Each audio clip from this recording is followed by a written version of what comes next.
அன்பே உயர்வானது, மற்றபடி பிறப்பால் உயர்வு தாழ்வு என்று எதுவுமில்லை.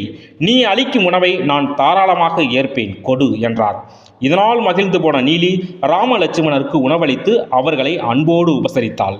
பின்னர் ராமலட்சுமணர்கள் அங்கிருந்து செல்வதற்கு முன்பாக தனக்கு ஒரு நல்ல வாழ்வினை அளிக்க வேண்டும் என்றும், பெருமைக்குரிய படைப்பாக தான் மாற வேண்டும், தான் வாழ்ந்தது போதும், இனி பிறப்பே இல்லாத நிலையை நான் பெற வேண்டும் என்றும் கண்ணீர் மல்க வேண்டினாள் நீலி. கள்ளம் கபடமற்ற அவளின் அன்பினை உணர்ந்த ராமபிரானும் அவளது மனக்குறையை அகற்றி அனைவரும் அவளை போற்றும் வகையில் அவளை பெருமைப்படுத்த விரும்பினார்.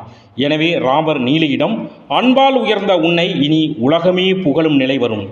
இந்த பகுதிக்கு வரும் அனைவரும் உன்னை போற்றி புகழும் நிலையை உனக்கு அளிக்கிறேன் என்று சொல்லி நீலியை பொங்கி பெருகிய நீரூற்றாக மாற்றினார் ராமர்.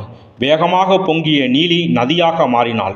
அருவியாக மாறி தனது பயணத்தை அந்த மலை உச்சியிலிருந்து தொடங்கினாள். அந்த நதியே பம்பை நதியாகும். தான்